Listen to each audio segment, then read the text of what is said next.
बिस्मिल्लाहिर्रहमानिर्रहीम। शुरू करता हूँ अल्लाह के पाक नाम से जो बहुत बड़ा मेहरबान नहायत रहने वाला है। दोस्तों, बहनों, भाइयों, बुजुर्गों, अस्सलाम वालेकुम। आज हम इस्लामी तारीख के इस मालूमाती सिलसिले की किस्त नंबर 55 में हम बयान कर रहे हैं अल अंबार की जंग, जिसे फतह अंबार या गज़ातुल अयून के नाम जंग भी कहा जाता है।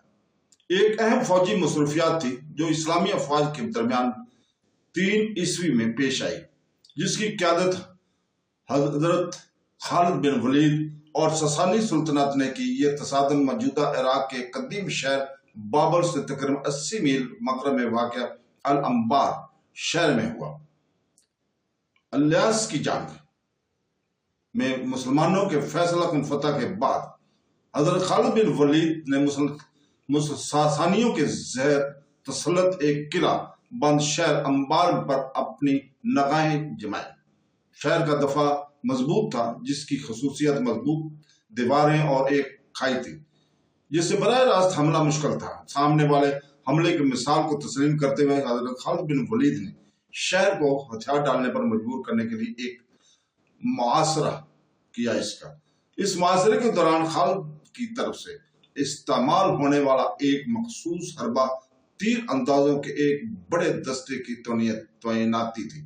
इनके तीर अंदाजों को हदायत की गई थी कि वो शहर की दीवारों पर तैनात मुहाफिजों को निशाना बनाए, खास तौर पर इनकी आंखों को निशाना बनाए। इस अनथक बैराज के नतीजे में मुतअद्दिद मुहाफिजों की आंखों में जरब लगाई गई, जिसके नतीजे में जंग का नाम ज़तुल अयून या आंखों की जंग रखा गया। तीर अंदाजी के मुसलसल हमले ने सासानी अफवाज को हौसला पस्त कर दिए और इसकी दफाई सालियतों को नुमायां तौर पर कमजोर कर दिया। शहर के गवर्नर शेराज़ाद ने बिगड़ती सूरत हाल और मुस्लिम हिकमत अमली की तासीर को देखते हुए हथियार डालने की शर्त पर बातचीत करने के लिए कोशिश की। हजरत खालिद बिन वलीद ने अंबार के पुरअमन हवाले करने के बदले शेराज़ाद और इसके दोस्तों को महफूज रास्ता देने पर रजामंदी जाहिर की। इस मुआहदे का एहतराम किया गया और शहर मजीद खूनरेजी के बगैर मुसलमानों के हाथों में चला गया।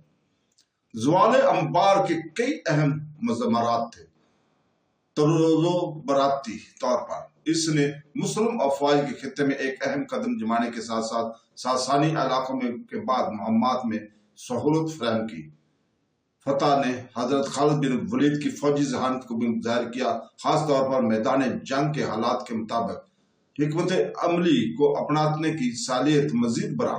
हथियार डालने वाले फौज और शहर के बाशिंदों के साथ इंसानी सलूक ने इब्तदाई इस्लामी फौजी क़यादत की तरफ से फरोग पाने वाले अखलाकी तर्ज अमल की मिसाल दी, जो अक्सर मफतूआ इलाकों के हमवार इंजमाम का बायस बनता है। इब्तदाई इस्लामी फतवात के वसी और तनाज़र में अंबार की जंग ने नफसियाती जंग को अस्करी हिकमत अमली के साथ जोड़ने की तासीर को मुजाहरा किया।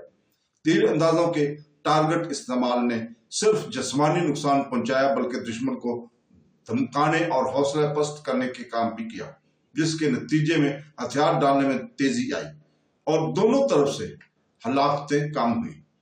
जंग अंबार की वरासत तारीखी रिकॉर्डों में इसके पायदार तज़किरे से झलकती है, जो इसके एतख़रात और कायदाना खसूसियत के सबूत के तौर पर भी जो इब्तदाई इस्लामी फौजी तवसी की खसूसियत थी।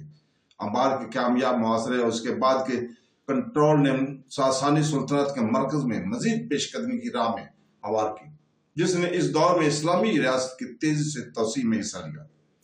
आखिर में जंग अंबार या गज़ातुल अयून की जंग इब्तदाई इस्लामी फौजी तारीख में एक अहम वाक़या के तौर पर खड़ा है। यह हिकमत अमली की आसानी और इख्तलाफी तहफ़्फ़ुज़ात के इम्तिजाज को नुमायां करता है, जिसने इस्लामी खिलाफत की तेज रफ्तार और निस्बतन इंसानी तोसी में सहूलत फराहम की गई थी। अंबार की फतह ने न सिर्फ हजरत खालिद बिन वलीद जैसे लीडरों को अस्करी सालियतों को उजागर किया, बल्कि फतह आफ्ता लोगों के साथ सलूक की मिसालें भी कायम की, जो बाद में होने वाली फौजी मुहम्मद को मुतासर करती थी। तो दोस्तों, इसके साथ ही हम आज इजाज़त चाहते हैं। कल तक के लिए, कल इंशाअल्लाह ताला इसी वक्त हम آپ کے سامنے 56 نمبر قسط بیان کریں گے۔ تو دوستو کل تک کے لیے اجازت، اللہ حافظ۔